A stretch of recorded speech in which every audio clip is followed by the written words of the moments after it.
नमस्कार मित्रांनो, मी प्राध्यापक नितीन ज्ञानेश्वर फाकटकर,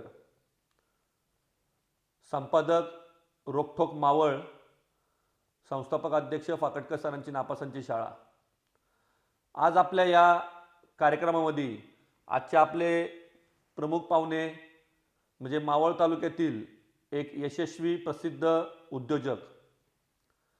वास्तविकबद्दल त्यांच्याबद्दल सांगायचं म्हटलं तर एका छोट्याशा वर्कशॉपपासून त्यांचा प्रवास सुरू झाला आणि आज मावळ तालुक्यामध्ये मास पॉलिमर्स असेल, मानस ऑटोमोबाईल असेल, या दोन इंडस्ट्रीचे ते ओनर आहेत, डायरेक्टर आहेत। त्यांचा प्रवास इथं थांबला नाही, तर त्यापुढे जाऊन कन्स्ट्रक्शन व्यवसायामध्ये सुद्धा त्यांनी उत्तुंग भरारी घेतली।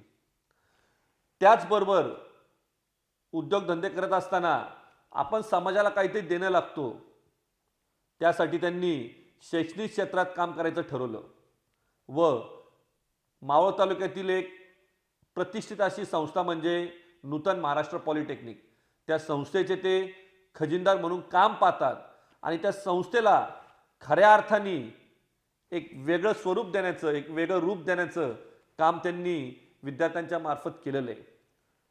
तर असे अतिशय शांत असणारे स्वभावाने राजेशजी मस्के, मी यांचं आमच्या या स्टुडिओमध्ये सहर्ष स्वागत करतो। धन्यवाद सर। राजेशजींसाठी दोन ओळी आज झाल्याच पाहिजे। वो जो शोर मचाते हैं भीड़ में, वो जो शोर मचाते हैं भीड़ में, भीड़ी बनकर रह जाते हैं, भीड़ी बनकर रह जाते हैं। वही पाते हैं जिंदगी में कामयाबी, वही पाते हैं जिंदगी में कामयाबी, जो खामोशी से अपना काम कर जाते हैं, खामोशी से अपने काम कर जाते हैं। थँक्यू। अतिशय शांतपणे, मी त्यांचा मुळात स्वभावच हा शांत आहे, अतिशय शांतपणे ते काम करत असतात, मात्र आवाज हे त्यांचं यश करत असतं।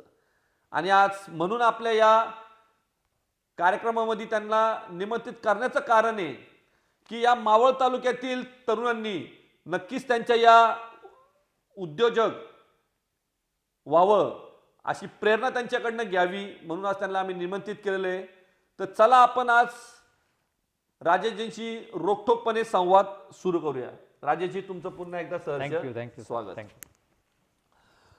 राजेशजी, आता तुमच्याबद्दल मी बऱ्याच काही गोष्टी थोडक्यात सांगितल्या की आज बऱ्याच जणांना तुमचं हे ऑडीमधनं फिरणं दिसतं, एका मोठ्या इंडस्ट्रीमध्ये एसी ऑफिसमध्ये बसणं दिसतं, बरोबर की नाही? पण याच्या मागचा संघर्ष, याच्या मागं तुम्ही केलेली मेहनत ही सुद्धा आजच्या आपल्या या मावळ तालुक्यातील तरुणांना कळली पाहिजे आणि म्हणून आजची ही खऱ्या अर्थाने आपण ही मुलाखत आयोजित केलेली आहे। तर आज संपूर्ण या मावळ तालुक्यातील तरुणांना तुमचं बालपण असेल, तुमचं कौटुंबिक पार्श्वभूमी असेल आणि तुमचं प्रायमरी एज्युकेशन, याच्याबद्दल आम्हाला थोडीशी माहिती तुम्ही द्यावी। धन्यवाद सर। सर्वप्रथम मी आपल्याला आपल्या ह्या उपक्रमाबद्दल कौतुक करतो, ह्या उपक्रमाचं। ह्यानी नक्कीच मला असं वाटतं की जे तरुण पिढीला जे आहे हे प्रोत्साहन मिळेल। आणि धन्यवाद की तुम्ही जे आहे की आज माझी निवड केली तुमच्या ह्या इंटरव्ह्यूसाठी, अनुभवाचे बोल। थँक्यू। तुमचा प्रश्न होता की माझं बालपण आणि कौटुंबिक पार्श्वभूमी। माझा जन्म आळंदीमधला आणि माझं प्राथमिक शिक्षण जे आहे हे आपल्या गव्हर्मेंट शाळेमध्ये, मराठी शाळेमध्ये 4थीपर्यंत। म्हणजे तुमचं शिक्षण हे गव्हर्नमेंट स्कूलमध्ये झालं? गव्हर्मेंट स्कूलमध्ये झालं। 4थी नंतर जे आहे ना की वडिलांना वाटायचं की म्हणजे मला त्यावेळेसच्या ह्याच्याप्रमाणे, कारण आत्ता मुलांना मार्क खूप जास्त पडतात, तर त्यावेळेस वडिलांना वाटलं की नाही, हा जरा ह्या तिघांमध्ये जरा थोडंसं हुशार आहे तर ह्याला कुठेतरी दुसरीकडे शिक्षणाला पाठवलं पाहिजे।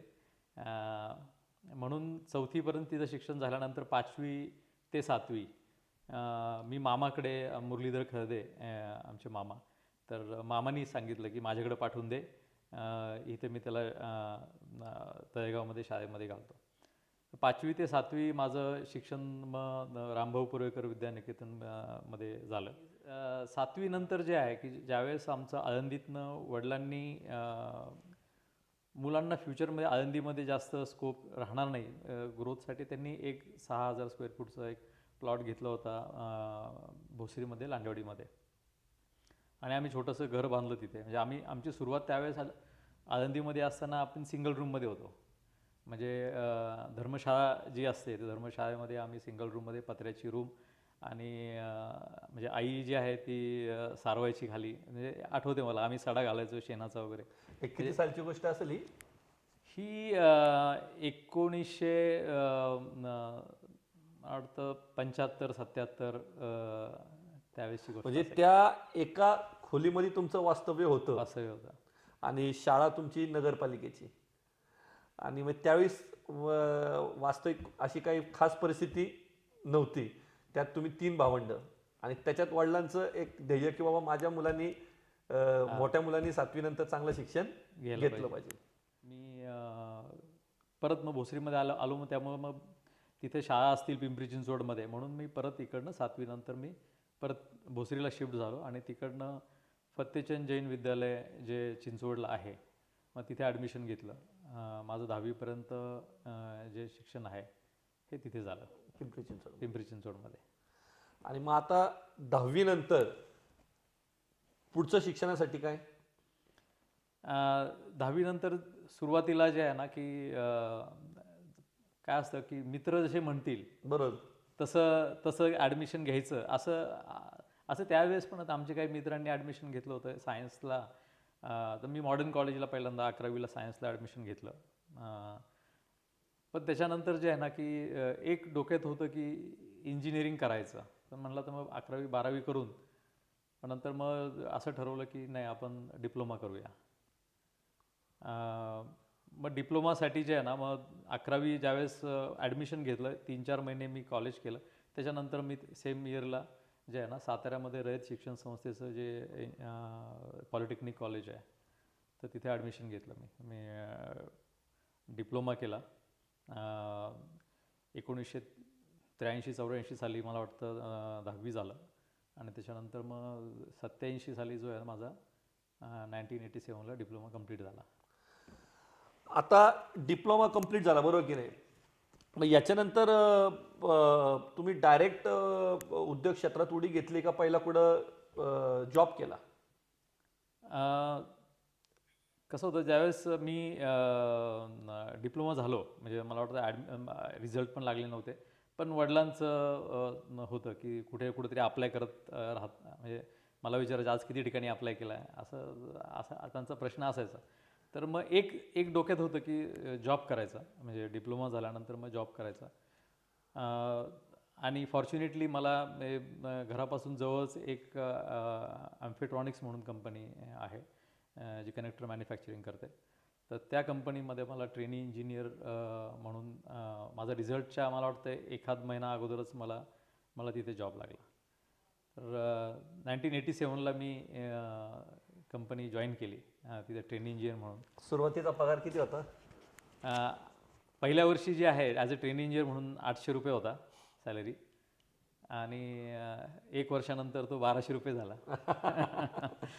म्हणजे आज खऱ्या अर्थाने मला वाटतं तरुणांनी इकडनं हा संदेश घेतला पाहिजे की आजच्या पालकांना सुद्धा सांगू इच्छितो की मी आमच्याकडे येणारे अनेक गेस्ट हे काही कोणत्या कॉन्व्हेंटमधनं किंवा इंग्लिश मिडियममधनं शिक्षण घेणारे नाही आहेत. तर आपल्या आपल्या मातृभाषेमध्ये आणि नगरपालिकेच्या शाळेतनं आज ह्या सुद्धा उद्योजकांनी शिक्षण घेतलेले, त्याच्यानंतर डिप्लोमा केला आणि त्याच्यानंतर आज आपण जे मानसी ऑटोमोबाईल असेल किंवा मास पॉलिमरचे जे एक डायरेक्टर म्हणून ज्यांची संपूर्ण तालुक्याला पिंपरी चिंचवडकरांना ओळख आहे राजेशजी म्हस्के, आणि त्यांचा प्रवास हा सुरू झाला 800 रुपये पगार. म्हणजे की सुरुवातीचा काळ मला वाटतं आज त्यांना जरी आठवत आहे ते खूप भावनिक होतील की आज एवढ्या मोठ्या उद्योग क्षेत्रामध्ये एवढी मोठी भरारी घेतली पण तो प्रवास झाला मित्रांनो सुरुवात त्याची 800 रुपये या पगारावरनं, बरोबर की नाही? म्हणजे काय होतं राजेशजी, हे तुमच्याकडनं जाणून घ्यायचं एक उद्देश असा असतो की हा तरुणांना हा मेसेज गेला पाहिजे की सुरुवातीला तुम्हाला ब्रेक मिळणं मग तो पगार किती हे महत्वाचं नसतं. तर या तरुणांना एक्सपिरियन्स आणि ब्रेक मिळणं हे महत्त्वाचं असतं, बरोबर की नाही? मी बऱ्याच वेळा ज्यावेळेस आता मी इंजिनिअरिंग कॉलेजच्या ह्याच्यामध्ये काम करतो, मुलांना ते सांगत असतो की बऱ्याच वेळा मुलांना जे आहे ना जॉब मिळत नाही, बरोबर. आणि जॉब मिळतो पण कमी सॅलरीचा मिळतो. कमी सॅलरीचं असतं. पण कसं आहे ना की मी पण ठरवलं होतं, तसं मी आत्ता मुलांनाही सांगतो, पहिले 5 वर्ष सॅलरी पाहू नका, पहिले 5 वर्ष यू गॅदर एक्सपिरियन्स. तो खूप महत्त्वाचा. पहिले 5 वर्ष महत्त्वाचे. पहिले 5 वर्ष जर तुम्ही जर फोकस नसल तर डेफिनेटली तो जो आहे ना तुम्हाला लाँग टर्म त्याचा लॉस होतो. त्यामुळं तो पहिले 5 वर्ष तुम्हाला तिथे लक्ष दिलं पाहिजे. म्हणजे राजेशजींनी आज त्यांच्या अनुभवातनं एक असा एक एक्सपिरियन्सवर फोकस करा. फोकस करा. राजेशजी, मग आज तसं तुम्ही 10वी पर्यंत डिप्लोमापर्यंत हुशारच विद्यार्थी होते, बरोबर की नाही? मग तुम्हाला बीई म्हणजे डिग्री घेण्याचं असं काही तुम्ही त्यावेळेस काही ठरवलं होतं का? ॲक्च्युली खरं म्हणजे तर पहिल्यांदा नव्हतं ठरवलं, कारण तशी परिस्थिती नव्हती, की कारण परत इंजिनिअरिंगला खर्च जो आहे तो जास्त होता. नव्हता की मला BE करायचं आहे, मला एवढंच होतं की मला पहिलं जॉब करायचा आहे, इन्कम सोर्स जनरेट करायचा आहे. पण पण ज्यावेळेस जॉब लागला आणि ठीक आहे म्हणजे सॅलरी सुरू झाली, पण त्यानंतर जे हे वाटत होतं की नाही आता मला जे आहे ना की डिग्री घ्यायला पाहिजे, की माझी फ्युचर मला जर ग्रोथ करायची असेल तर मला डिग्री घेणं गरजेचं आहे.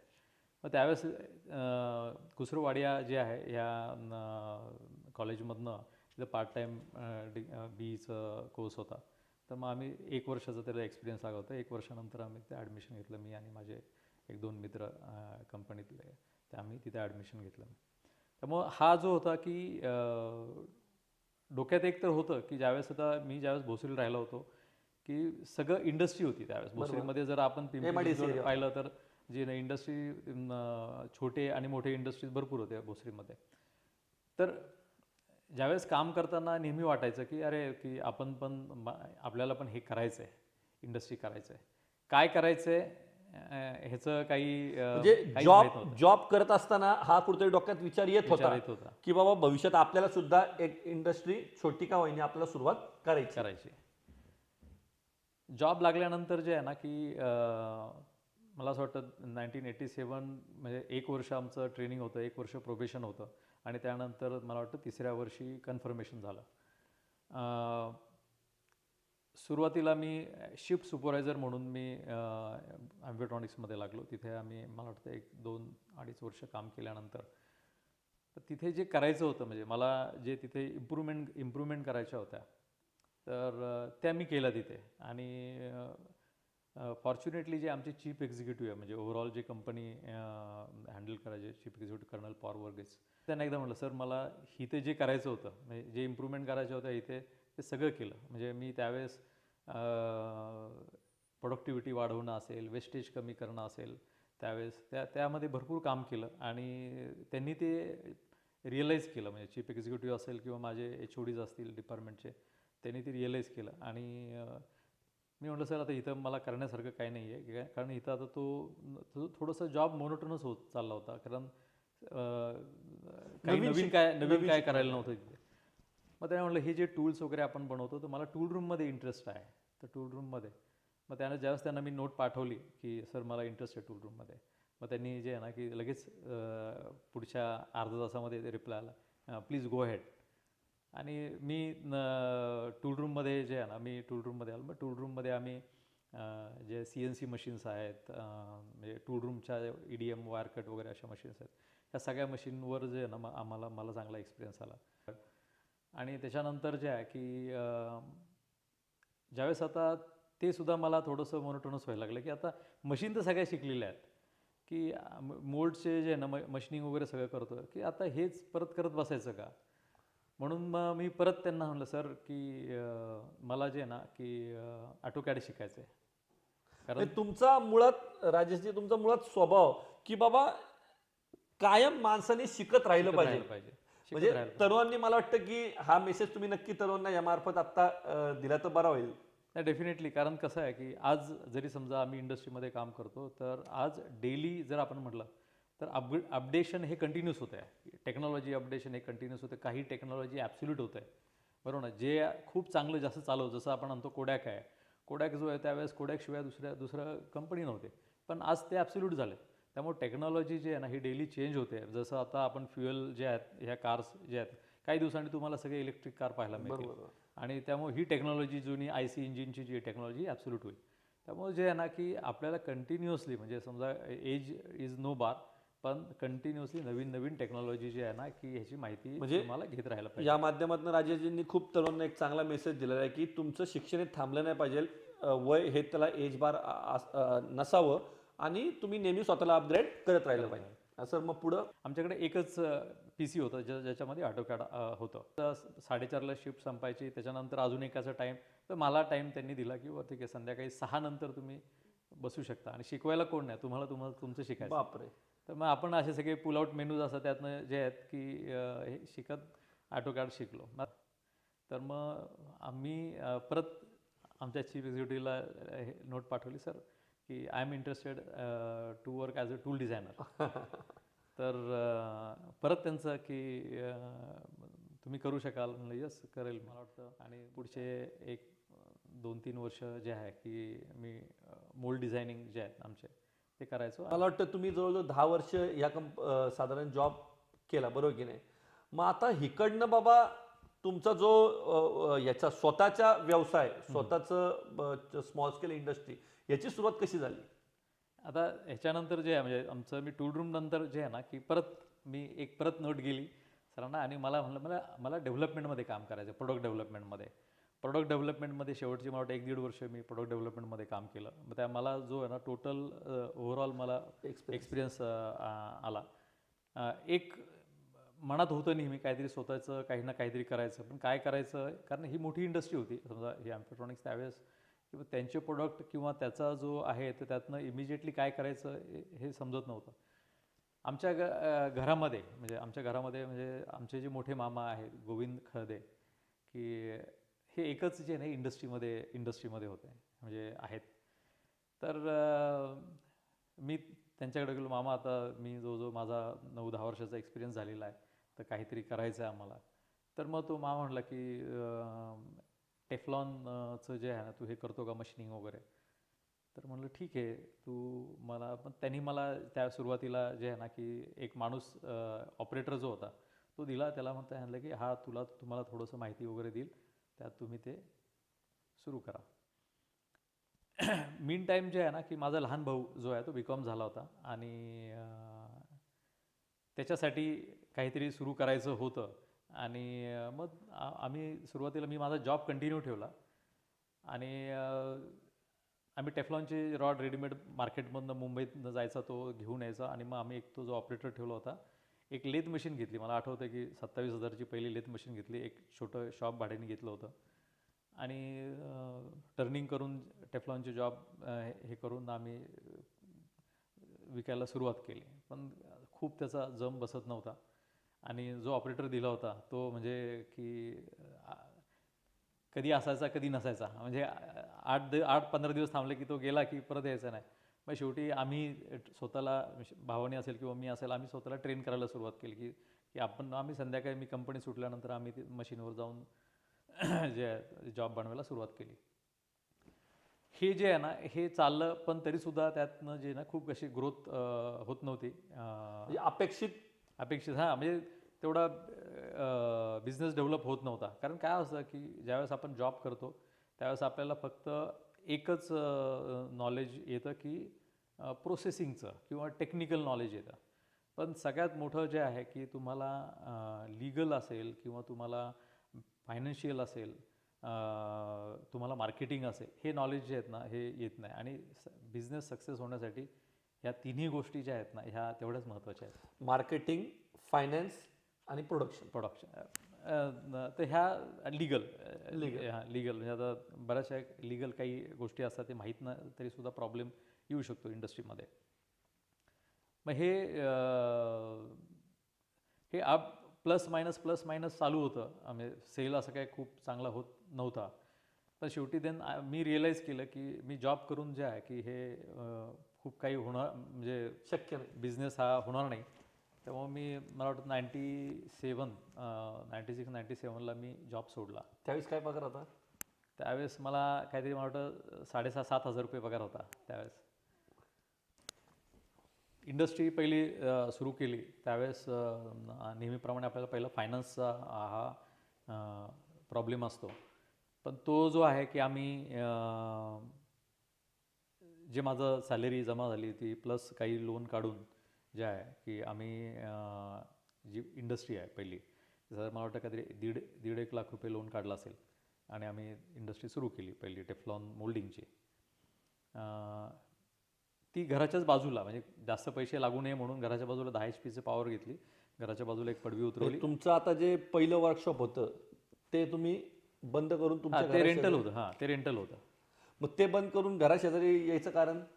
नाही, एकतर कसं होतं ना की भाडं द्यावं लागणार नाही सुरुवातीला. त्यावेळेस एवढ्या छोट्या गोष्टीचं फायनान्शियल मॅनेजमेंट करावं लागतं. आणि खूप असं म्हणजे कसं एक भिंत होतीच त्याला फक्त दोन्ही साईडनी हे करून जे आहे ना ते झालं. मग हार्डली मला वाटतं 300-350 स्क्वेअर फूटचा तो असेल आणि त्यामध्ये आम्ही मग एक मोल्डिंग मशीन 2 लेथ मशीन असं घेऊन सुरू केलं.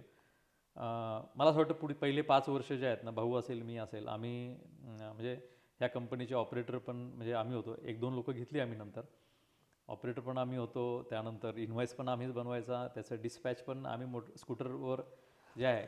थोडंसं इंटरप्ट करतो की ज्यावेळेस मी राजेशजींचा जीवन प्रवास थोडंसं माहिती घेत असताना की आम्हाला तो किस्सा ऐकायचा आहे की त्यावेळी स्वतः तुम्हीच ऑपरेटर होते आणि तुमची ती स्कूटर त्या स्कूटरवरनं थोडासा प्रवास आम्हाला ऐकायचा आहे. कारण हाच आपल्याला या मालिकेचा उद्देश हाच आहे की आज जे तरुण तुम्हाला तुमच्या कॉलेजचे विद्यार्थी असतील जे तुम्हाला ऑडीमध्ये बघतात त्यांनी हे सुद्धा जाणून घेणं गरजेचं आहे की ह्या व्यक्तीने काहीतरी स्कूटरवर सुद्धा प्रवास केलेला आहे. नाही, कुठल्याही गोष्टीची मला असं वाटतं सुरुवात ही नेहमी छोट्यापासूनच होते. त्यामुळं त्यावेळेस जर माझ्याकडे कार असती तर मी कार वापरली असती. कार अनफॉर्च्युनेटली नव्हती त्यामुळे ती अफोर्ड पण करू शकत अफोर्ड करू शकत नव्हतं. त्यामुळं स्कूटर होती. मग स्कूटरवरनं जे आहे की आम्ही जे डिस्पॅच म्हणजे अजूनही आम्ही जे माझे कस्टमर ते आहेत अजूनही आहेत काही की ते आम्हाला आठवण करून देतात तुझी स्कूटर ह्या कलरची होती तर तुम्ही घेऊन यायचा डिस्पॅच वगैरे. पण जे आहे ना की मला असं वाटतं बिझनेस करताना की मॅनेजमेंटचं जे स्किल आहे हे थोडंसं घेणं सुद्धा तेवढं गरजेचं आहे. त्याच्यानंतर जे आहे की 2000 साली मला वाटतं की त्यावेळेस एक आम्ही जे टेफ्लॉनचं हे करताना टेफ्लॉन हे थोडं कॉस्टली मटेरियल असतं. त्याचा म्हणजे त्यावेळेसच्या याच्यामध्ये 40,000 रुपयाचं एक 40 किलोचा ड्रम यायचा एवढं कॉस्टली होतं ते. तर आणि आम्हाला माहिती असतं की पैसे कसे जमा केले आहेत म्हणजे मटेरियल आणण्यासाठी. आणि एका कंपनीचं भोसरीमधली एक कंपनी आहे की मोठी कंपनी आहे की त्या कंपनीसाठी रबर कंपनी आहे.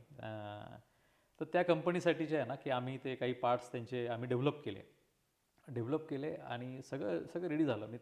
आणि ते स्पेशल मटेरियल कंपनीची डिमांड होती का? कंपनीची डिमांड होती. आम्ही त्यांच्याकडे गेलो की आम्हाला माहिती झालं त्यांना रिक्वायरमेंट आहे. आम्ही त्यांच्याकडे गेलो आणि त्यांनी जे आहे ना की ते सगळं डेव्हलप केल्यानंतर आम्ही रॉ मटेरियल मागून ठेवलं आणि त्यांनी ते घेतलं नाही.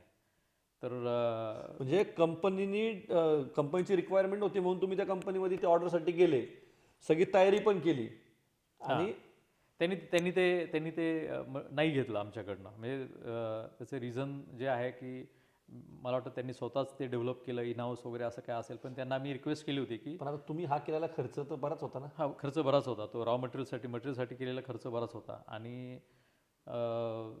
बराच वेळ म्हणजे आज ते कंपनीचे ओनर म्हटलं तर माझे मित्र आहेत. आम्ही कॉम्प्युटर आहोत. पण मे बी त्यांची आणि माझी कंपनी इक्वल किंवा त्या लेवलला असेल. पण त्यावेळेस जे आहे ना की खूप वाईट वाटलं की मग त्यानंतर मग एक असं पण वाटलं की तो ज्या प्रोडक्ट्स तो बनवायचा तो प्रोडक्ट घेऊन नंतर रबर मोल्डिंग करून जो प्रोडक्ट बनवायचा तो प्रोडक्टच आपण बनवायचा भाऊ आणि मी. तर आम्ही असं ठरवलं की नाही आता हे आपणच बनवूया.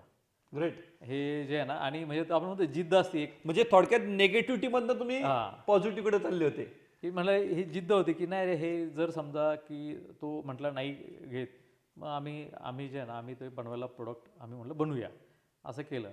रबर मोल्डिंगचं मला थोडंसं नॉलेज होतं.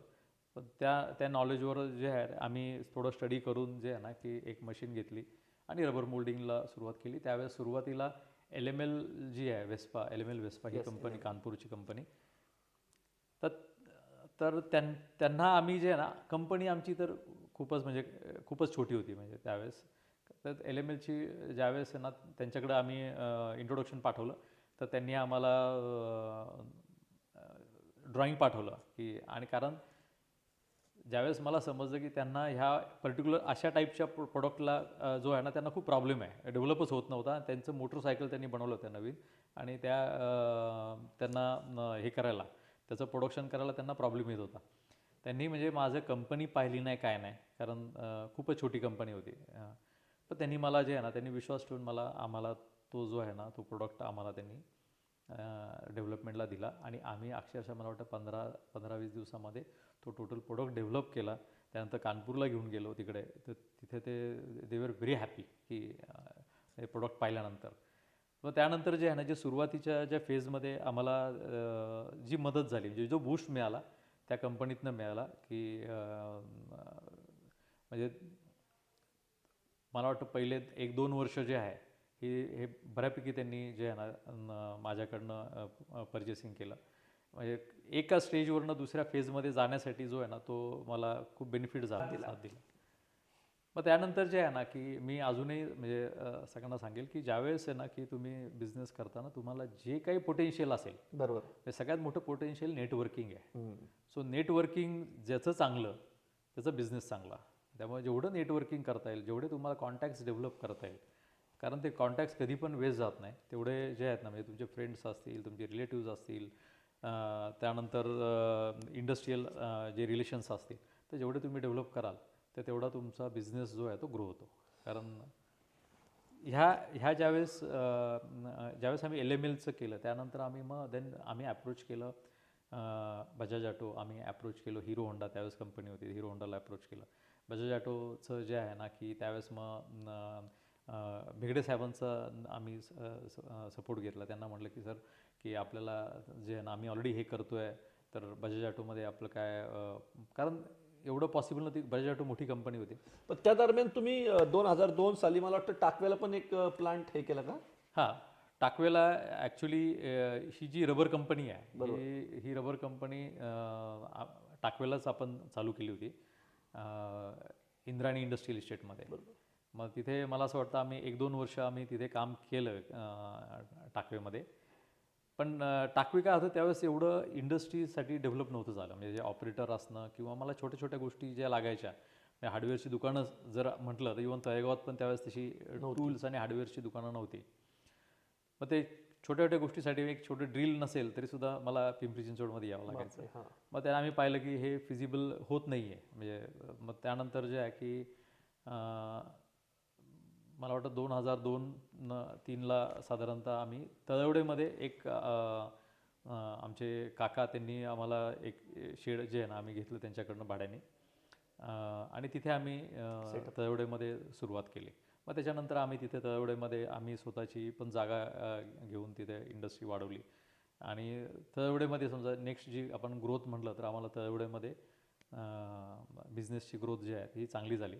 बजाज ऑटोमध्ये ज्यावेळेस ती लोक टाकवेमध्ये पाहायला आले आमचं प्लांट, तर त्यांनी जो आहे ना, तो पाहून तो रिजेक्ट केला, कारण हे खूपच टायनी इंडस्ट्री आहे म्हणले टू कन्सिडर. पण तरीसुद्धा जे आहे ना, की आम्ही तो पर्टिक्युलरली जे प्रोडक्ट आम्ही त्यांच्याकडे घेऊन गेलो होतो, त्यांना त्यांच्यामध्ये मेजर सेविंग दाखवलं त्यांना, आणि मेजर सेविंग दिलंसुद्धा त्यांना.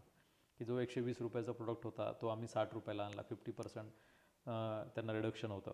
त्यामुळं जो आहे ना, की त्यांना म्हटलं ठीक आहे, मी तुम्हाला संधी द्या, आणि स्लोली म्हणजे कस्टमर ज्या डिमांड असेल तर त्यावेळेस आपण त्याप्रमाणे जे आहे ना, आपली इंडस्ट्री असेल, ग्रोथ आपण करत जातो.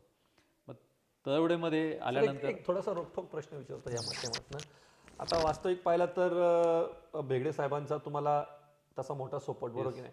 पण आज या प्रवासातनं मला असं जाणवलं की सपोर्ट जरी स्ट्रॉंग असला तरी सुद्धा ह्या ज्या मोठ्या कंपनी आहेत, म्हणजे जसं तुम्ही आता बजाजचं उदाहरण दिलं, बरोबर की नाही, तर यांना तुमचा सेटअप सुद्धा तेवढा स्ट्रॉंग. येस. म्हणजे तुम्हाला जर समजा तुम्ही कॅपेबिलिटी नसेल तर काही उपयोग नाही. म्हणजे समजा तुम्हाला जर समजा ओळखीने काम मिळू शकतं, हां, तेच पण तुम्हाला सस्टेन हे तुम्हाला करावं लागतं, ग्रोथ ही तुम्हाला करावं लागते. काम सस्टेन करायचं असेल तर त्यांच्या रिक्वायरमेंटप्रमाणे तुम्हाला ते करावं लागतं. थोडक्यात you have to go professionally. आणि साहेबांनी जे आहे ना, साहेबांनी म्हणजे नंतर भरपूर म्हणजे मॉरल त्यांचं साहेबांचं तर म्हणजे अख्ख्या मावळाला असेल, तसं मला सुद्धा सपोर्ट. पण मला त्यांनी जे आहे ना, की म्हणजे इंडस्ट्रीमध्ये तुम्ही किती बिझनेस करता, म्हणजे आज तक आहेत साहेबांनी मला विचारलं नाही किती बिझनेस करताय, कुणाचा बिझनेस करताय.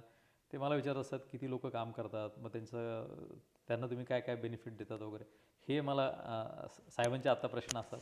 पण म्हणजे आत्तापर्यंत म्हणजे कधीच त्यांनी विचारलं नाही मला. म्हणजे सर आता बजाजपर्यंतचा प्रवास तुमचा आम्ही ऐकला, बरोबर की नाही? मग या दरम्यान मला वाटतं की आता कुठेतरी तुम्ही स्टेबल होत होते, इंडस्ट्री तुमची ग्रो होती, बरोबर की नाही? आणि मग 2003 साली प्राधिकरण म्हणजे तसं त्यावेळेस एक स्वप्न असायचं किंवा आपला सुद्धा एक छोटंसं बंगला, आपलं घर हक्काचं या प्राधिकरणात असावं, बरोबर की नाही? 2003 मध्ये तुम्ही प्राधिकरणात स्वतःचा हां, ॲक्च्युली हे त्यावेळेस तसं काय प्लॅन नव्हतं. मी भोसरीवरनं काय आलं, भोसरीमध्ये जागा आम्हाला कमी पडत होती. त्यामुळेच मग आम्ही राहायचं घर होतं तेच आम्ही माझ्या कंपनीमध्ये मी सगळं ते कन्व्हर्ट केलं आणि राहायला जे आहे ना आम्ही काळभोरनगरमध्ये आलो. पिंपरी चिंचवडमध्ये प्राधिकरण हा सगळ्यात चांगला एरिया. तर आज वाटायचं असं की नाही ह्या ठिकाणी आपलं घर असायला पाहिजे, हे वाटायचं. एक संधी साधून आली, आमचं एक असंच ओळखीचे मित्र त्यांनी सांगितलं अरे प्राधिकरणामध्ये एक जागा आहे, घ्यायची का? तर पाहायला गेलो आणि छान जागा होती.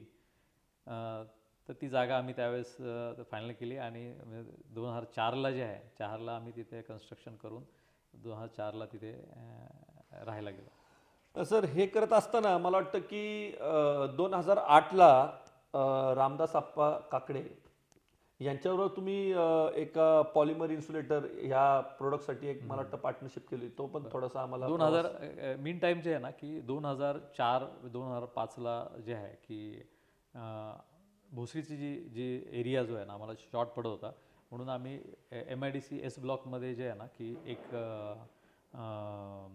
शेड विकत घेतलं आणि तिथे जो आहे आमचा जो आता मास्क सील्स कंपनी म्हणून जी पहिली आम्ही टेफ्लॉनची कंपनी आहे, ती आम्ही तिथे शिफ्ट केली 2005ला वगैरे असेल तिथे.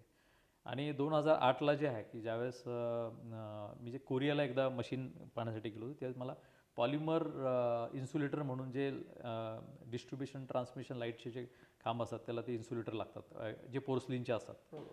तर ते पॉलिमरमध्ये मी तिथे पाहिले. तर त्यानंतर मला वाटलं की अरे हे जे आहे ना दिस इज अ गुड प्रोडक्ट.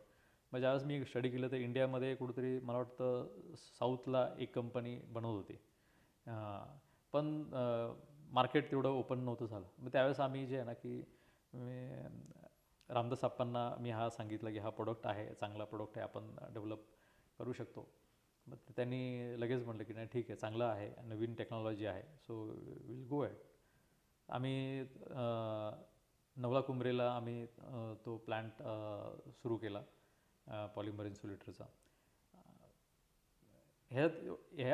हे करत असताना एवढं जाणवलं की तुम्ही एखादं प्रोडक्ट ज्यावेळेस ऑटोमोटिव्हसाठी करता आणि तुम्ही एखादं प्रोडक्ट हे गव्हर्नमेंट इंडस्ट्रीसाठी करता, गव्हर्नमेंट पब्लिक सेक्टरसाठी करता, तर ह्याला जे आहे ना की मार्केटिंग इज टोटली डिफरंट. तो अनुभव त्यावेळेस आम्हाला एवढा नव्हता की how to handle the government, जे कस्टमर MSCB वगैरे असेल की तो प्रोडक्ट जो आहे की नवीन होता. त्यामुळे त्यांनी काय करायचं की पॉलिमर आणि पॉलिमर थोडंसं ॲटलिस्ट 10% महाग होतं. त्यामुळे जे आहे ना की पोर्सलिन जे आहे ना ते ऑब्लिक असायचं, त्यामुळे जे स्वस्त असायचं ते वापरायला सुरू करायचं. त्यामुळे जे आहे ना तो कॉस्ट हा त्याचा क्रंच यायला लागला त्यानंतर, म्हणजे to manufacture in that cost की जे पोर्सलिन आहे, पोर्सलिन ही माती शेवटी त्याची कॉस्ट आणि पॉलिमरची कॉस्ट मीट होतच नव्हती. मग आम्ही आणि ही जी सप्लायर आहेत हे सगळे कॉन्ट्रॅक्टर होते, जे गव्हर्नमेंटचे कॉन्ट्रॅक्टर, आणि गव्हर्नमेंटच्या कॉन्ट्रॅक्टरला पेमेंट लवकर मिळायचे नाही. सो हा जो आहे ना आम्ही ॲटलिस्ट मला वाटतं 3 वर्ष आम्ही त्याच्यावर खूप काम केलं. मग त्याच्यानंतर वी रिअलाईज की ह्याचा जो आहे ना की फंड फ्लो जो आहे तो तेवढा प्रॉपरली होत नाही. म्हणजे समजा जसं ते ऑटोमोटिव्ह इंडस्ट्रीमध्ये जनरली तुम्हाला 60 डेजमध्ये तुमचं मनी जे आहे ते रोटेट होतं. तर ह्याच्यामध्ये रोटेशन जो आहे ना हा सायकल खूप मोठा होता, 6 महिने, त्यात 2 वर्ष तिला वॉरंटी द्यायची. तर त्यामुळं जो आहे ना की तो फिजिबिलिटी होत नव्हती, फायनान्शियल फिजिबिलिटी होत नव्हती. आणि मग त्यानंतर त्या मशीन्स जे आहेत त्या आम्ही दुसऱ्या काही प्रोडक्टसाठी रबर प्रोडक्टसाठी मी वापरल्या आणि देन वी आर डिसाइडेड की तो क्लोज केला. म्हणजे ॲक्च्युली खरं म्हटलं तर तो प्लांट क्लोज केला. तो प्लॅन क्लोज केला. कारण अजूनही म्हणजे महाराष्ट्रात इंडियामध्ये त्याला एवढं लोकांना म्हणजे जे ती जी लॉबी आहे ती लॉबी अजूनही तेवढी तुटलेली नाही आहे. त्यामुळं नाही नाही सर, मग मला ह्याच्यातनं असं विचारायचं आहे की आता हा प्लांट ज्यावेळेस तुम्ही 2007-8 साली समजा एस्टॅब्लिश केला असेल, तोपर्यंत तुम्हाला इंडस्ट्रियल सेक्टरचा अनुभव तसा दांडगा होता आणि तुमच्याबरोबर तुमचे पार्टनर पण दिग्गज होते, बरोबर की नाही?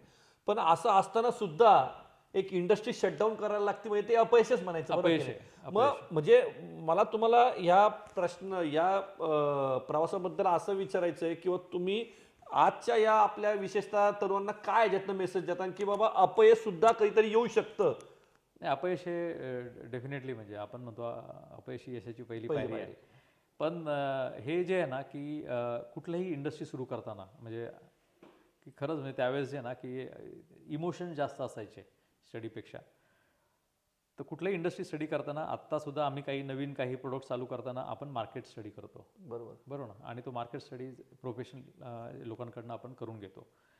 तो करणं खूप इसेन्शियल आहे आणि तो करायला पाहिजे. जर समजा द प्रोडक्ट इज डिफरंट, तुमचा हा प्रोडक्ट हा वेगळा आहे किंवा समजा की ह्याची इन्व्हेस्टमेंट खूप हेवी आहे, तर त्या केसमध्ये जे आहे ना की मार्केट स्टडी हा करूनच तुम्ही जे आहे ना त्या प्रोडक्टमध्ये उतरलं पाहिजे की त्याचे फ्युचर्स काय आहे, त्याचं करंट काय आहे आणि हा ॲब्सोल्यूट होणार आहे का, पुढे चालणार आहे का, की आता त्याचं पर्चेसिंग बाईंग कसं होतं, हे सगळं जे आहे ना हे ज्यावेळेस तुम्ही मार्केट स्टडी करून घेता प्रोफेशनल माणसाकडनं, तर त्याच्यातनं हे सगळेच तुम्हाला त्याच्यातनं पॅरामीटर्स त्यातनं तुम्हाला माहिती होतं.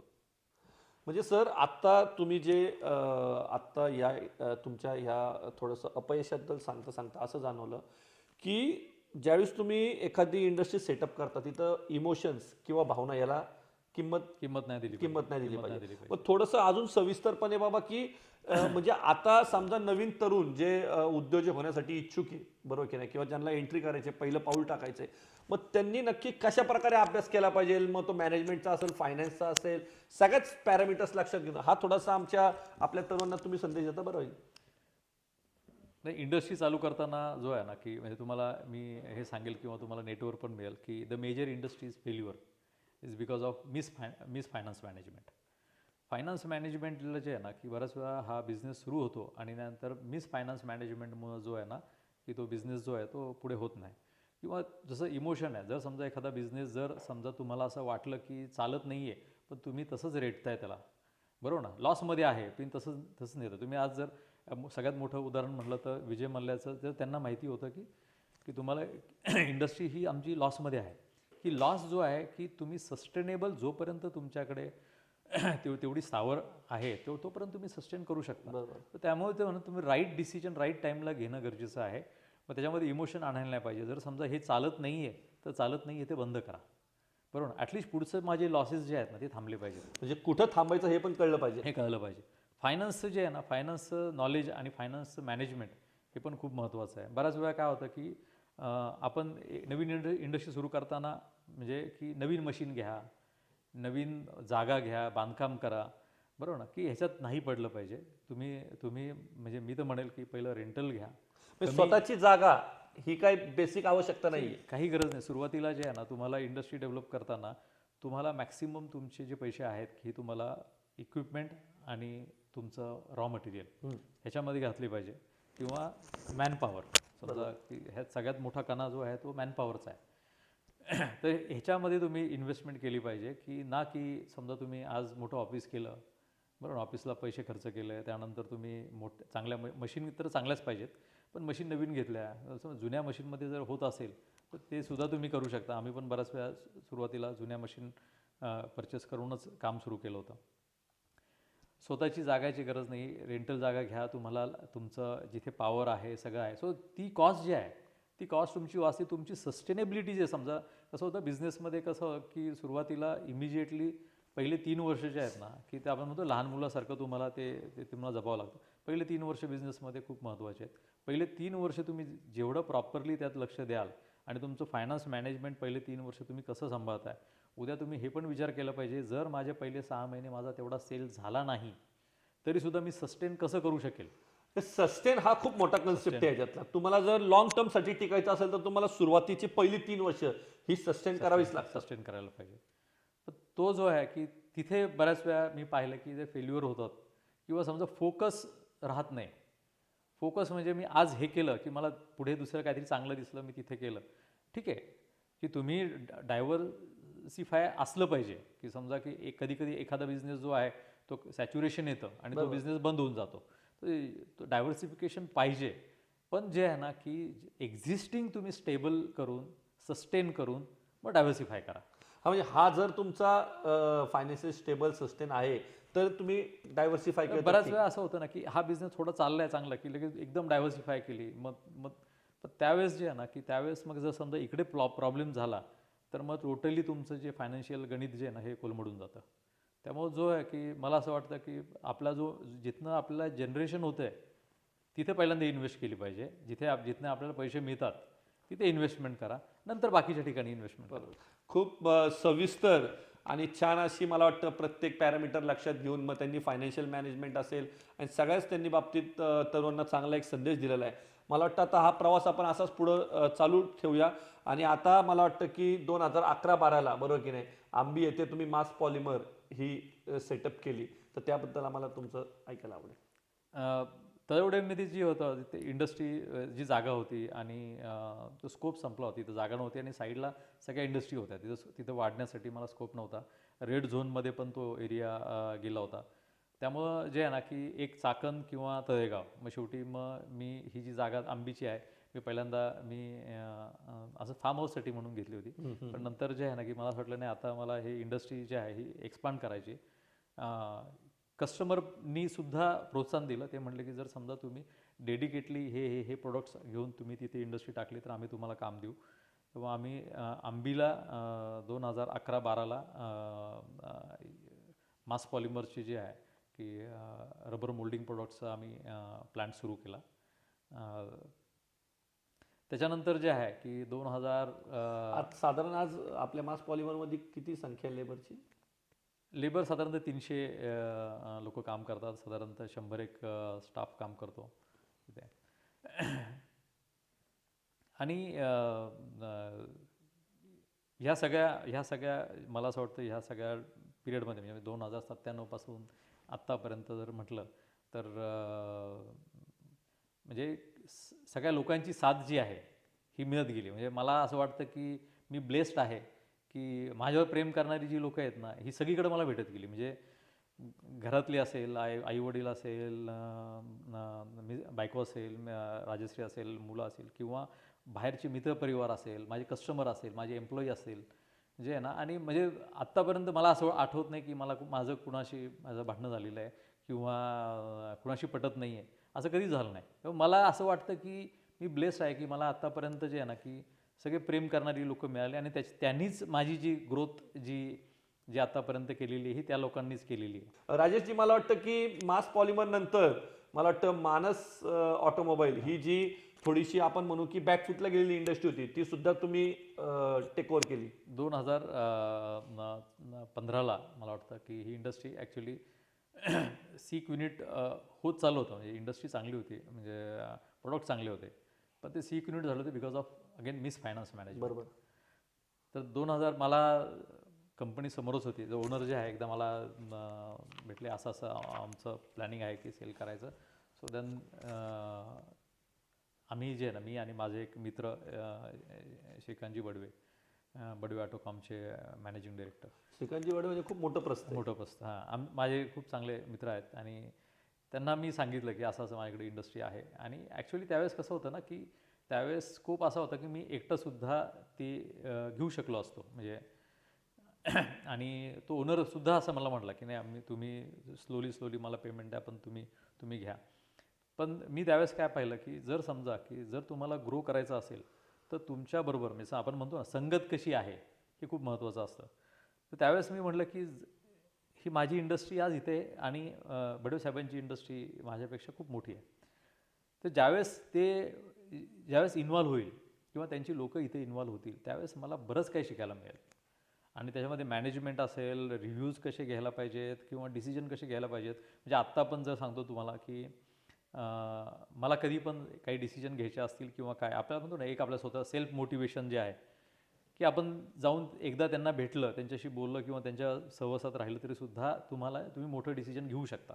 कारण तो तो डेफिनेटली इम्पॅक्ट जो आहे ना तो आपल्यावर होतो. मी मी ह्या माध्यमातून मी हे सांगेल की ज्यावेळेस तुम्ही ग्रो करता तर त्यावेळेस तुमचा जो बिझनेस आयडल आहे तर तुम्ही त्या लेवलच्या माणसाला घ्या की ज्याला तुम्ही नेहमी भेटू शकता. बराच वेळ समजा आता मी म्हणेल की हा रतन टाटा माझे माझे आयडल आहेत, ठीक आहे ना, पण तुम्ही त्यांना भेटू शकता का? नाही. तुम्ही त्यांच्याकडनं इमिजिएटली सल्ला घेऊ शकता का? नाही.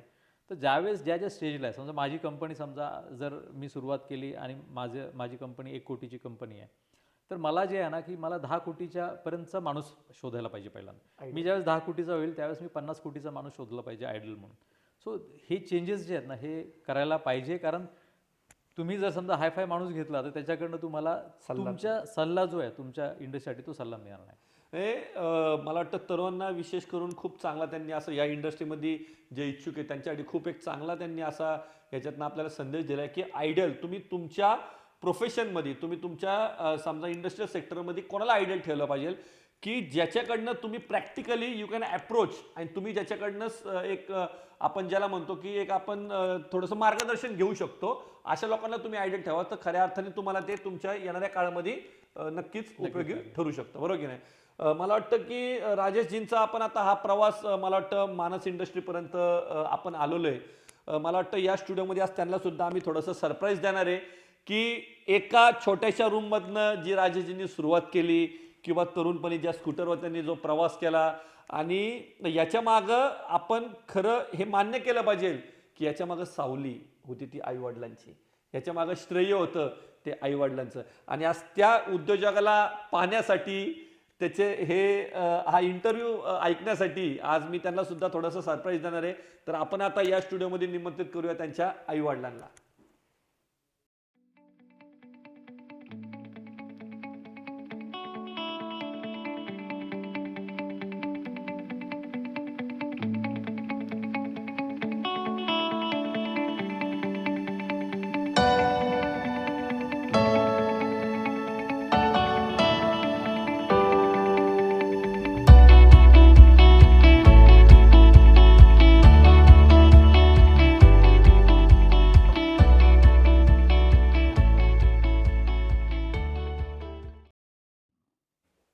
दादा, आपलं सहर्ष स्वागत.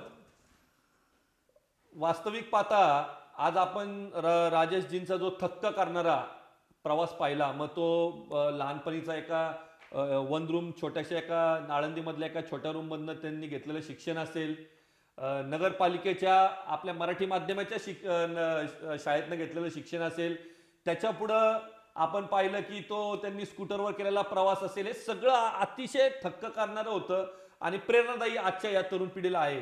तर मला वाटतं की या सगळ्या यशामध्ये त्यांचं स्वतःची मेहनत जिद्द तर होतीच, पण मला वाटतं की याच्या मागं त्यांच्या आई वडिलांना हे श्रेय आपण दिलं पाहिजे. कारण प्रत्येक वेळी अतिशय प्रतिकूल परिस्थितीमध्ये त्यांचा जीवन प्रवास जाणून घेत असताना आपण पाहिलं असेल की डिप्लोमाच्या शिक्षणाला सुद्धा त्यांना त्यांच्या वडिलांना जी फीची जुळाजुळ करायला लागली असेल, पण आई वडिलांचं नेहमी एक म्हणणं असायचं की बाबा माझ्या मोठ्या मुलांनी उच्च शिक्षण घेतलं पाहिजे कारण तो हुशार आहे. मग याचं श्रेय का आई वडिलांना आपण दिलं नाही पाहिजे? तर नक्कीच हे श्रेय त्याच्या आई वडिलांना आपण दिलं पाहिजे. आणि आज मला वाटतं की एक सुखद धक्का राजेशजींना सुद्धा की आपल्या स्टुडिओमध्ये त्यांचे आई वडील आलेले आहेत. तर मला वाटतं की त्यांच्या वडिलांकडनं जाणून घ्यायचंय की दादा, आपण सगळा प्रवास पाहिला, बरोबर की नाही? तुम्ही तर अतिशय म्हणजे प्रतिकूल परिस्थितीमध्ये सुद्धा त्यांना शिक्षण देण्याचा प्रयत्न केला आणि तो सुद्धा त्यांनी सार्थ ठरवला. तर मला वाटतं की या माध्यमातून आपल्या मुलाबद्दल आपल्याला काय वाटतं? नाही, आता काय तर काय वाटतं म्हणजे आता काय त्यांनी जी काही प्रगती केली, जी काही जिद्द त्यांनी बाळगली मनाशी, किंवा वडिलांनी या परिस्थितीमध्ये आपले दिवस काढून आपल्याला शिक्षण दिलं, बरोबर, मग त्याचं आपल्याला सार्थक केलं पाहिजे. म्हणून त्यांनी त्या ह्याच्याप्रमाणे तशा परिस्थितीत, आम्ही जशा परिस्थितीत त्यांनी दिवस काढून हे आपल्याला या उद्योगधंद्यामध्ये पडलं पाहिजे आणि ते केलं पाहिजे. त्यांनी ते जिद्दीने ते पार पाडलं आणि आज तो एक दोन मोठ्या मोठ्या कंपन्या जवळजवळ 1000 लोक काम करतात दोन्ही मिळून. मोठं आम्हाला अभिमान आहे त्याच्याबद्दल. खूप अभिमान म्हणजे काय आहे की लोकांच्या मध्ये सुद्धा गेल्यानंतर ते सुद्धा नेहमी प्रश्न काढतात की दादा तुमची मुलं खरोखर अशी आपल्या गावात झालेली नाही. त्यावेळेस तो एक वेगळा अभिमानाचा क्षण असतो वडिलांसाठी, बरोबर की नाही? हां आणि अतिशय भावनिक पण होतं थोडंसं हे होतं, आपण होतं, सगळं प्रवास त्यांचा जाणून घेत असताना. आणि दादा मला थोडंसं त्यांचं कॉलेजच्या दिवसातला एखादा किस्सा ऐकायचा की आम्ही बरंच जाणून आहे की ते पैशाचं नियोजन अगदी कमी याच्यात करायचे की तुम्ही पॉकेट मनी दिली की त्यातले सुद्धा काही पैसे परत रिटर्न करायचे, बरोबर की नाही? ते थोडंसं आम्हाला त्यांच्याबद्दल ऐकायचं आहे तारुण्यामधलं. महिन्याला माझ्याकडनं फक्त 250 रुपये घेत होता त्यावेळेस. हां 150 रुपये खानवळ जायची बरोबर. आणि 100 रुपये जायचे. ते 100 रुपये महिन्याला नाश्ता पाणी हॉटेल बिटेल कुठं नाही. फक्त दुपारी सकाळी जेवण हे सकाळी कॉलेजच्या आधी व्हायचं 9 वाजता 10 वाजता आणि संध्याकाळी कॉलेज सुटल्यानंतर संध्याकाळी व्हायचं 8-9 वाजता. बरोबर. मग अशा मधल्या काळामध्ये काय करायचं तर फक्त 2 केळी खाऊन शनी तो राहिला आणि जिद्दीनं अभ्यास. त्यांची जी हॉस्टेल रूम होती ना त्या रूममध्ये एवढी ढेकणं होती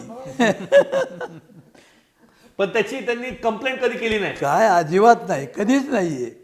त्यांनी कंप्लेंट कधीच केली नाही आणि त्या ढेकणामध्ये तो अभ्यास करायचा. आम्हाला ते कसं तरी वाटलं. म्हणजे आज त्यांचे मला वाटतं आपल्या प्रत्येक इंटरव्ह्यूचं हे एक हे असतं की इथं प्रत्येक येणारे आईवडील असतील किंवा स्वतः इंटरव्ह्यू भावनिक होतात. आणि आज त्यांचे वडील सुद्धा ते जुने किस्से सांगताना त्यांचा तो प्रवास सांगताना ते सुद्धा थोडेसे भावनिक झालेले आहेत. पण मला वाटतं या माध्यमातून एक आपल्या या येणाऱ्या तरुण पिढीसाठी एक त्यांनी दादांनी खूप चांगला एक संदेश दिलेला आहे की तुम्ही कोणत्याही गोष्टीच्या तुमच्या परिस्थितीची लाज न बाळगता तुमचं ध्येय आणि तुमचं शिक्षण हे त्यावेळेस फार महत्वाचं असतं, बरोबर की नाही? आणि मला वाटतं की अतिशय दुपारी म्हणजे आज आपण बघतो की हाऊस मौज न करता की बाबा दुपारी फक्त 2 केळी खाऊन त्यांनी त्यांचं शिक्षण याला फोकस केलेलं आहे. आणि मला वाटतं की हा संदेश आपल्या तरुणांनी घेतलेला पाहिजे. मला वाटतं दादा तुमचं मी आभार व्यक्त करतो आणि त्यांच्या मातोश्री, कारण मुलगा हा आईच्या खूप जवळ असतो आणि एक भावनिक क्षण असतो. मला विचारायचंय या माध्यमातून काकू तुम्हाला की आज आपला मुलगा एवढ्या मोठ्या हुद्द्यावर आहे, बरोबर की नाही? आज एवढ्या मोठ्या फॅक्टरीचा असतो मालक आहे. समाजामध्ये तुम्ही वावरत असताना प्रत्येक वेळी मुलाचा विषय हा निघत असेल तर एक आई म्हणून अशा वेळेस कसं वाटतं? माझ्या मुलाचं कौतुक करा तेवढं कमी आहे. खूप म्हणजे श्रमातून त्याने इतकं केलं ना त्याच्यासारखं मिळून ते आता कोणी करणार नाही इतकं. म्हणून त्याचा आम्हाला खूप अभिमान आहे. नक्कीच अभिमान तर तुम्हाला 100% असणार, बरोबर ना? पण मला वाटतं की या माध्यमातून आम्हाला सुद्धा तुमच्याकडनं एखादा मजेशीर किस्सा त्यांचा टेबल खाली अभ्यास करायचे, बरोबर की नाही, मामाकडे असताना, तर आम्हाला हा सुद्धा एखादा मजेशीर किस्सा ऐकायला आवडेल. टेबला खाली बस एवढी मुलं भावंड हे कुठं सगळं हे आणि तळेगावला इथंच मामाची भावाची मुलं बिलं सगळं इतका गोंधळ असायचा. टेबल होता एक, त्या टेबला खाली हा अभ्यास करायचा आणि त्याला पैसे दिले नाही कधीच नाही. सगळे ते असं दोरा घ्यायचा आणि ते खाकी पॅन्ट असायची त्याला असं गुंडाळून ठेवायचा. सगळे म्हणायचं हा पैसे खर्च करत नाही तसेच ठेवतो. अजिबात पोटाला खात नव्हता काहीच, खरंच नाही. त्याचं म्हणजे गुण घ्याल तेवढे कमीच आहेत. आज ज्यावेळेस त्यांच्या मातोश्री त्यांच्या जुन्या गोष्टी सांगत असताना त्या सुद्धा आज एक विशिष्ट क्षणाला भावनिक झाल्या. कारण आज आपल्या मुलाचा अतिशय प्रतिकूल परिस्थितीमुळे संघर्षमय प्रवास त्यांनी पाहिलेला आहे, त्या साक्षीदार आहेत स्वतः. आणि आज ज्यावेळेस आपला मुलगा एवढा यशस्वी उद्योजक होतो, एक प्रसार माध्यमात त्याची मुलाखत घेतात, त्यावेळेस खरंच आईवडिलांसाठी अभिमानाचा क्षण असतो. आज ते वेळात वेळ काढून इथं आले आणि त्यांनी आपलं भावना व्यक्त केला. मी दोघांचाही ऋण व्यक्त करतो. धन्यवाद.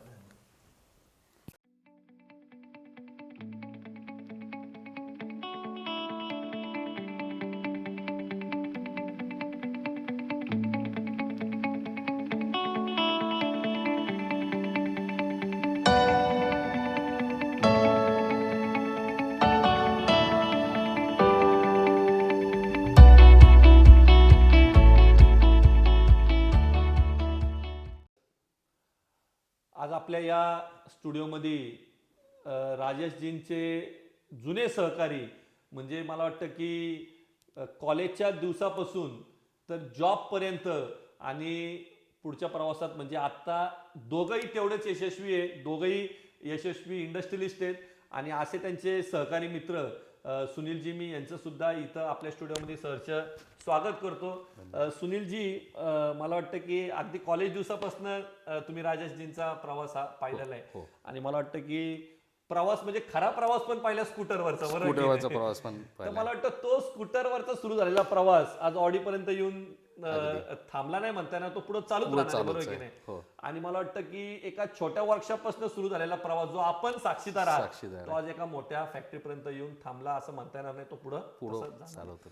तर मला या सगळ्या प्रवासाबद्दल एक मित्र म्हणून आज तुम्हाला काय वाटतं? मित्र म्हणून तसं बघितलं तर निश्चितपणे प्रचंड अभिमान वाटतो. आणि आपल्या सहकाऱ्यांपैकी एखाद्याने एवढी उत्तुंग भरारी घेतलेली आहे ह्याचा खरंच अभिमान वाटतो. हे सगळं करत असताना, उंच भरारी घेत असताना त्याचे पाय जमिनीवर आहेत, हा अतिशय महत्त्वाचा विषय आहे. एक वेळेला आम्ही दोघांनी मिळून स्कूटरवरती प्रवास केला, एका मित्राच्या लग्नाला साताऱ्याला गेलो होतो. तो प्रवास आणि त्यानंतर त्याच्याबरोबर ऑडीमध्ये शेजारी बसून करतानाचा प्रवास, ह्यातला फरक हा फक्त दिसणारा फरक आहे. आमच्यासाठी मात्र तो तसाच आहे अजून. बरोबर. म्हणजे पाय जमिनीवरती असणं हा जो विषय तो निश्चितपणे त्याच्या बाबतीत आहे. हे सगळं करत असताना आत्तापर्यंत मी त्याला चिडलेला किंवा रागवलेला पाहिलेलं नाही आहे. हा त्याच्या स्वभावाचा एक प्रचंड मोठा गुण आहे. तो प्रचंड संयमी आणि शांत स्वभावाचा आहे. त्यामुळे त्याचं डिसिजन मेकिंग खूप परफेक्ट आहे. बहुतेक वेळेला आम्हालाही काही अडचण असेल किंवा काय असेल तर तो सल्लागार म्हणून नेहमी अवेलेबल असतो. कधीही फोन केला, कुठल्या तरी मीटिंगमध्ये असेल तर एखाद्या वेळेस फोन अटेंड नाही होणार, पण मेसेज आलेला असतो की मी परत फोन करतो. आणि असं आठवत नाही आत्तापर्यंत कधी की त्यानं परत फोन नाही केलेला. हे निश्चितपणे की तो परत एकदा फोन करेल ज्यावेळेस कम्फर्टेबल होईल ते. म्हणजे हे एवढी खात्री आहे की हा बिझी आहे, फोन नाही उचलला म्हणजे हा बिझी आहे आणि तो परत फोन करणार. त्यामुळे परत रिमाइंड कॉल करावा अशी वेळ ऑलमोस्ट नाही. तर ह्या संपूर्ण प्रवासात मी बराच वेळ साथीला आहे त्याच्या. कॉलेज एकत्र होतो, नोकरी एकत्र केली, त्यानंतरही पार्ट टाईम डिग्री करतानाही आम्ही एकत्र होतो. त्यावेळेस सई लांडेवाडी टू वाडिया कॉलेज बसमधला प्रवास. वाडिया कॉलेज, मला वाटतं आता सुनीलजी सुद्धा थोडेसे भावनिकच झालेले आहेत की अतिशय संयमी स्वभाव, आणि त्याच्यामुळे त्यांची जी डिसिजन मेकिंग असते त्यांच्या प्रत्येक कंपनीच्या निर्णयामध्ये ती अतिशय स्ट्रॉंग असते. मला वाटतं की मी राजेशजींना एक विनंती करतो की त्यांनी आज आपल्या या सर्व मावळवासियांना, विशेष करून तरुणांना की जे उद्योग क्षेत्रात येऊ इच्छितात, की राजेशजींच्या माध्यमातून त्यांनी या तरुणांना नक्कीच आमच्या एक संदेश द्यावा. राजेशला मी फार जवळून पाहत असताना त्याची कामाची पद्धत, प्रत्येक कामाबद्दलची त्याची निष्ठा आणि ते पूर्णत्वाकडे नेण्याचा जो कल आणि त्या रिलेटेड सपोर्ट करणं प्रत्येकाला, आणि त्याच्या सहकाऱ्यांवरती तो प्रचंड विश्वास ठेवून त्यांच्याकडनं काम करून घेतो, ह्या सगळ्या गोष्टी अतिशय महत्त्वाच्या आहे. ह्याच्यात त्याची मेहनत आणि जिद्द ही प्रचंड मोठी आहे, जी त्याला ह्या यशापर्यंत घेऊन आलेली आहे. तर हा विषय निश्चितपणे आत्ताच्या तरुण पिढीसाठी पण फार महत्त्वाचा आहे. काम करत असताना त्या कामाकडं काम किंवा त्यातनं काही उत्पन्न मिळाले हे न बघता ते सचोटीनं करणं, पूर्णत्वास नेणं, हा विषय खूप महत्त्वाचा आहे, जो राजेशनी नेहमीच केला. आणि अर्थार्जन हे त्याचं बाय प्रॉडक्ट म्हणून झालेलं आहे. पण महत्त्वाचा विषय म्हणजे ते काम पूर्णत्वाकडे नेणं, कुठलीही ऑर्डर आल्यानंतर ती वेळेत आणि चांगल्या क्वालिटीची देणं, ह्याच्याकडं त्याचा पहिल्यापासून कल होता. आणि तेही एक त्याच्या यशाचं गमक आहे असं मी म्हणेन. म्हणजे खऱ्या अर्थाने आज सुनीलजींनी आरकी मुद्देशीर त्यांचं, राजेशजींचं यशाचं रहस्य आपल्या सर्वांपुढं मला वाटतं ओपन केलेलं आहे. आणि मला वाटतं हेच रहस्य आपण सर्व तरुण या यशाची गुरुकिल्ली याला मानावं, आणि आपण सुद्धा येणाऱ्या उद्योग क्षेत्रात कसं यशस्वी होईल हे राजेशजींचं आदर्श आपण डोळ्यासमोर ठेवला पाहिजे. आज सुनीलजी आपल्या या स्टुडिओमध्ये वेळात वेळ काढवले. सुनीलजी, आपले आभार. धन्यवाद.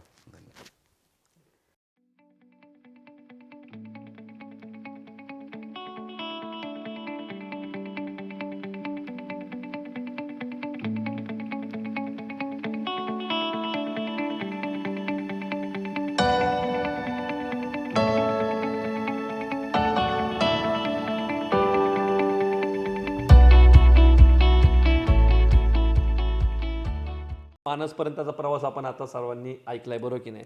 मला वाटतं इथं काय तुमचा प्रवास थांबत नव्हता किंवा तो थांबणारा सुद्धा नव्हता. मला वाटतं याच्यावर तुमचं पुढचं मानस काय होतं? जसं तुम्ही सांगितलं प्रवास थांबलेला नाही आहे आणि मला असं वाटतं तो कधीच थांबणार नाही. तसं आई वडिलांकडनं असेल किंवा रायसीकडनं असेल ते हे नेहमी असतं की किती करायचं, बास की आता असं असं जास्त. पण कसं आहे ना की म्हणजे पर्पज जो आहे हा तो नाही राहिला. म्हणजे की समजा की जसं अर्निंग मनी हा पर्पज एका सर्टन पोझिशनला ते राहत नाही. राहिला नाही तो आता. ते आता काय ते क्रिएट करायचं हा Passion. पॅशन जो आहे तो पॅशन आता शांत बसून देत नाही. आणि असंच झालं होतं. म्हणजे माझा लहान भाऊ म्हणायचं त्यावेळेस पण असं म्हणायचं, मला वाटतं 2016ची गोष्ट असेल, की तो म्हणला की आता बास ना, आता कशाला एवढं हे करतो, इनफ आहे ना. त्यावेळेस मला पण असं वाटलं की नाही आता ठीक आहे, असं आहे ते व्यवस्थित चालू आहे. पण नंतर एक मीन टाईम म्हणजे ना आमच्या एका मित्राने मला एक क्रिसलिस आंतरप्रनर फोरम म्हणून एक संस्था आहे आणि पुण्यातली मनीष गुप्ता जे आहेत ना हे मोटिवेशनल स्पीकर आहे आणि मी त्यांचा तो कोर्स आहे 1 वर्षाचा तो कोर्स केला. तर त्यानंतर जे आहे ना की असं वाटलं की नाही ते म्हणलं की नाही ते हे थांबणं हे सोल्युशन नाही आहे त्याच्यावर. तुम्ही एन्जॉय करा, बिझनेस आहे, तुम्ही तो एन्जॉय करा. पॅशन जो आहे ना राहिलं पाहिजे ना, तर काय करणार तुम्ही. मग त्यानंतर जो आहे ना तो परत तो जो आहे ना त्यांनी ते कोर व्हॅल्यू, त्यानंतर तुमचे बिझनेस आयडिओलॉजी वगैरे ह्या बऱ्याचशा गोष्टी ज्या माहिती नव्हत्या आम्हाला, कारण आपण MBA वगैरे केलेलं नाही आहे, त्यामुळे त्या सगळ्या थोड्या शिकायला मिळाल्या त्याच्यामध्ये. आणि सस्टेनेबल इंडस्ट्री म्हणजे how we can become a sustainable industry, हे जे आहे ना हे आम्हाला तिथनं शिकायला मिळालं. म्हणजे इंडस्ट्री आहे पण ती वेदर इट इज सस्टेनेबल.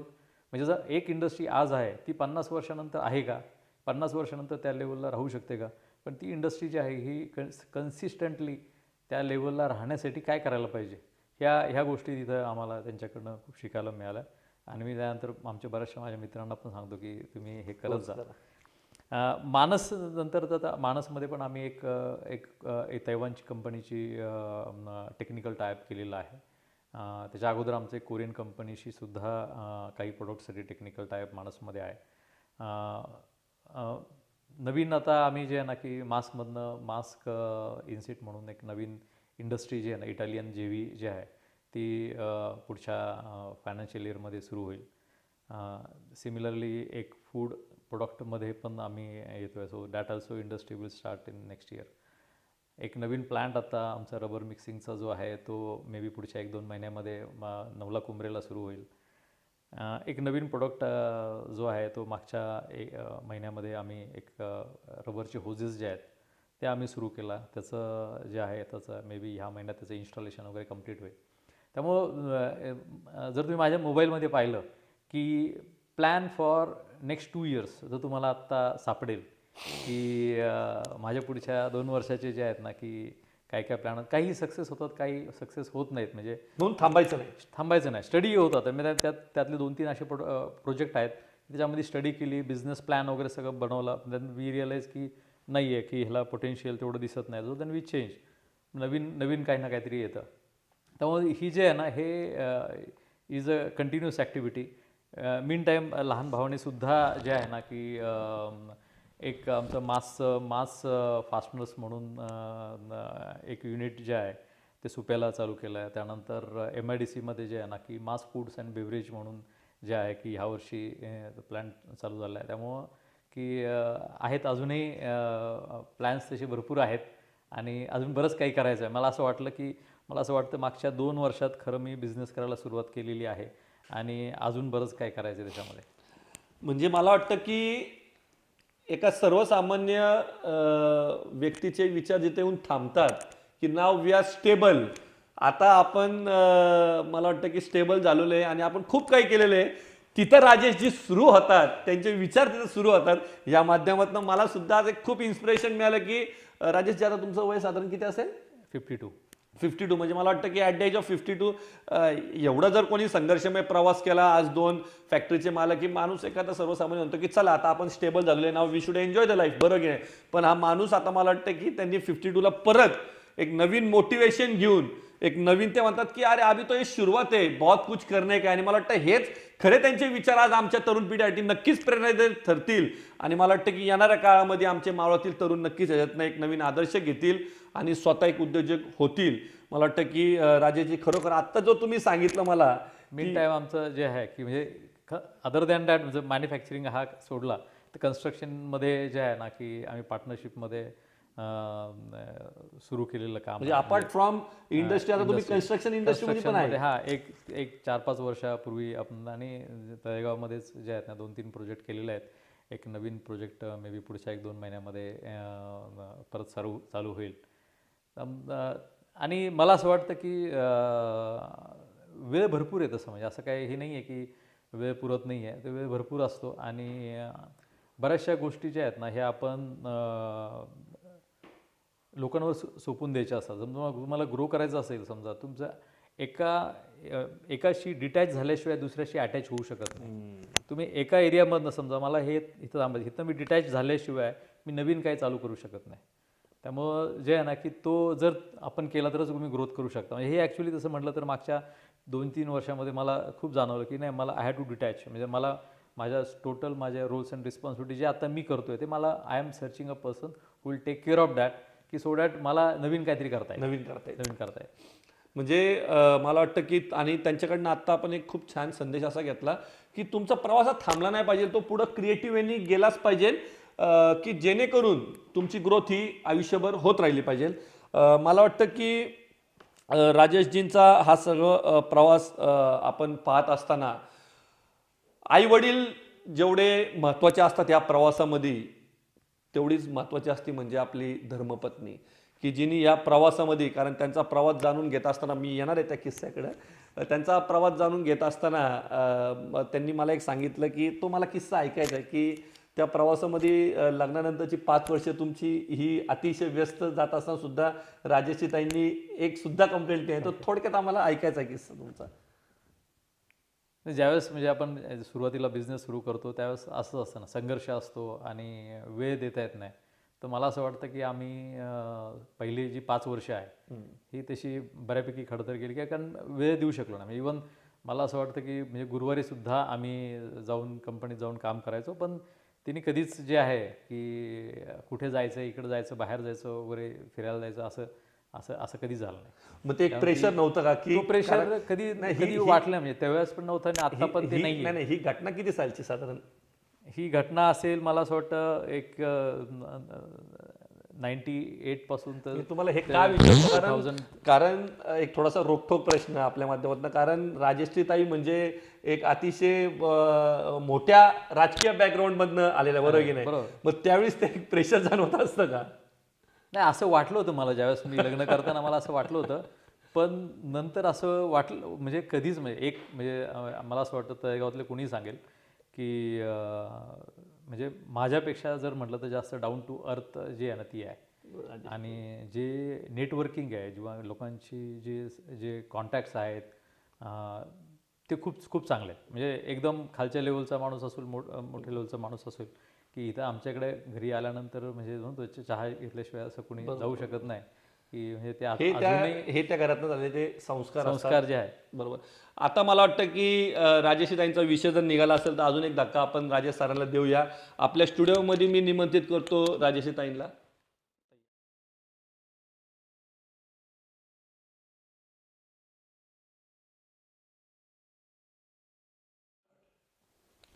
ताई, तुमचं आमच्या स्टुडिओमध्ये सहर्ष स्वागत. मला वाटतं की आता सरांचा आपण सर्व प्रवास तर पाहिला, तुम्ही स्वतः त्याचे साक्षीदार, त्यांचे मित्र, त्यांच्या आईवडील सर्व या स्टुडिओमध्ये आले, बरोबर. पण प्रत्येकाने त्यांच्या प्रवासाबद्दल सांगितलं, त्यांच्या यशाचं रहस्य सांगितलं. पण तुम्हाला थोडंसं रोखठोकपणे आज संपूर्ण मावळवासियांना तुमच्याकडनं ऐकायचा तो प्रश्न मी तुम्हाला विचारतोय की ठीक आहे, हे सगळं होत असताना कुठंतरी सर्वांची अपेक्षा होती की बाबा बेगडे साहेबांचं जे सामाजिक राजकीय काम आहे, बरोबर की नाही, हे तुमच्या माध्यमातून पुढं गेलं पाहिजे, बरोबर की नाही. तर मग अशा वेळेस तुम्हाला कुठंतरी असं वाटलं नाही का, माझं सुद्धा पाऊल सामाजिक क्षेत्रात तर तुम्ही आहात, शैक्षणिक क्षेत्रात सुद्धा तुम्ही आहात, बरोबर की नाही, पण राजकीय क्षेत्रात तुमचं पाऊल पडावं असं तुम्हाला कधी मनात आलं नाही का? किंवा सरांनी कधी तुम्हाला त्या बाबतीत प्रोत्साहन दिलं नाही का की बाबा तुम्ही गेले पाहिजे. नाही नाही, मला स्वतःलाच कधी वाटलं नाही. कारण नाही, लहानपणापासून वडिलांचे असे संस्कार की तुम्ही करत राहा, एक्सपेक्ट करू नका की तुम्हाला काहीतरी पाहिजे किंवा म्हणजे तुम्ही कशासाठी तुम्ही काही मागू नका. म्हणजे त्यांना स्वतःलाच असं कधी वाटलं नाही किंवा ह्यांना पण नाही काय वाटलं की आपण आमचं काम, I am a home maker, फक्त सगळ्यांचे आदरातिथ्य करणं, सगळ्यांशी चांगलं वागणं, रिलेशन्स मेंटेन करणं हे मलाही आवडतं. की माणसांची पुंजी ही माझ्यासाठी जास्ती पण महत्वाची कधी वाटते. राजकारणात तेव्हा असं वाटलं नाही नाही, मला स्वतःलाच कधी वाटलं नाही. मला आणि मग सरांना तुम्ही कधी प्रोत्साहन केलं नाही का किंवा नाही, त्यांना पण नाही. त्यांची जी आवड आहे ते जोपासत राहिले, माझी आवड मी जोपासत राहिली. म्हणजे याच्यातनं आपण एक खूप चांगला असा त्यांच्या दोघांकडनं एक घेतलं पाहिजे की आपली आवड ही आपण जपली पाहिजे, बरोबर की नाही? की बाबा वडील राजकारणात आहे म्हणजे मी आलंच पाहिजे असं काही नाही, की त्यांनी त्यांची आवड जपली आणि त्यांच्या वडिलांनी सुद्धा त्या बाबतीत त्यांना नेहमीच सपोर्ट केलेला आहे. कोणत्या गोष्टीत फोर्स हा झाला नाही.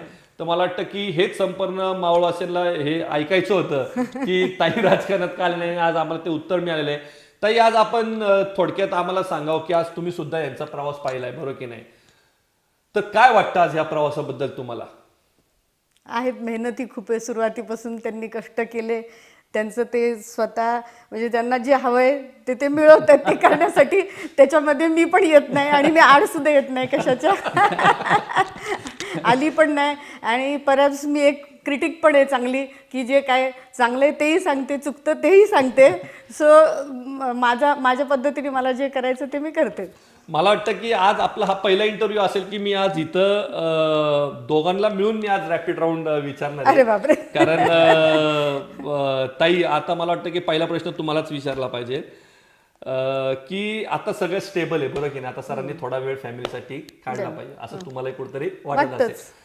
तर मला वाटतं की आता वेळात वेळ काढून सरांनी आणि तुमच्या फॅमिलीने दोन तुमचे आवडते डेस्टिनेशन सांगा. मग ते इंडियामधले असतील किंवा फॉरेन मधले असतील. जाण्यासाठी हो, आणि सरांना न्यायचं आहे.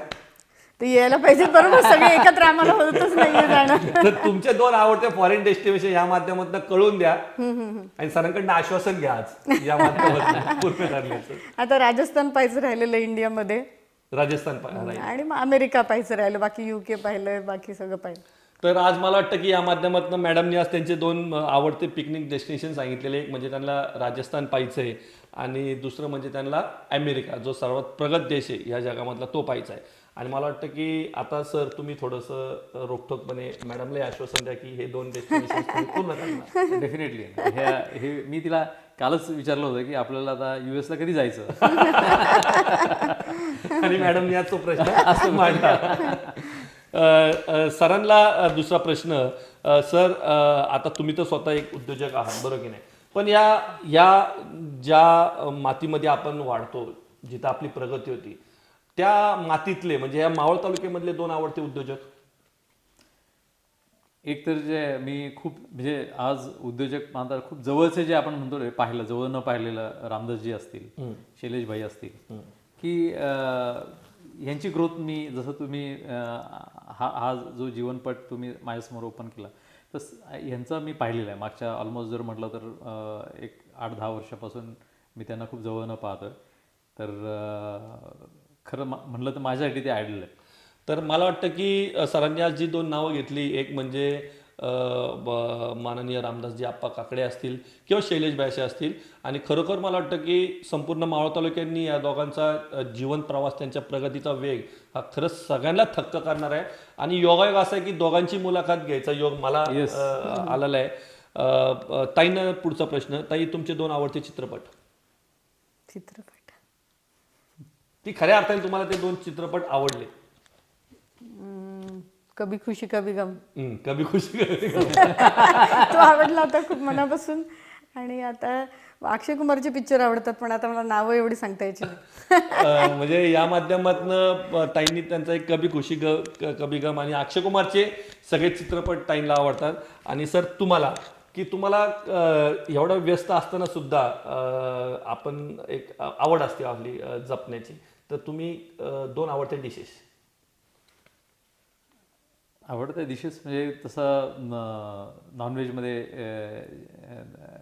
बिर्याणी असेल, पण ती हॉटेलची आवडते का मॅडमच्या आजची आवडते? घरची अरे वा. आणि अजून एक पदार्थ? आणि मिसळ जे आहे ना, मिसळ पाव हे म्हणजे आपल्या मराठी माणसाचा एक झटकेदार पदार्थ तो सर्वांना आवडत असतो. सरांना मिसळ आणि बिर्याणी ही विशेषतः आवडती. मला वाटतं की मॅडम आज वेळात वेळ काढून आमच्या स्टुडिओमध्ये आल्या. मॅडम आपले आता आपण त्यांनी पाहिलं की त्यांनी आता कन्स्ट्रक्शन व्यवसायामध्ये सुद्धा एक पाऊल टाकलेलं आहे आणि त्याच्यात पण ते नक्कीच यशस्वी होतील. सर, हे करत असताना मला वाटतं की कुठतरी आपण समाजाला एक देणं लागतो, बरोबर की नाही? आणि त्या समाजाला आपण काहीतरी दिलं पाहिजे, बरोबर की नाही? मग ते आपल्या आवडीच्या क्षेत्रातनं आपण करत असतो आणि मला असं वाटतं असंच तुमचं आवडीचं क्षेत्र म्हणजे शिक्षण क्षेत्र. तर आज मावळ तालुक्यातील सर्वात प्रतिष्ठित असणारी संस्था म्हणजे नूतन महाराष्ट्र पॉलिटेक्निक. या संस्थेवरती आपण आज खजिनदार म्हणून काम करताय. तर मला वाटतं त्याच्या माध्यमातून तुमचं थोडासा अनुभव आम्हाला मावळवासियांना सांगितलं तर बरं होईल.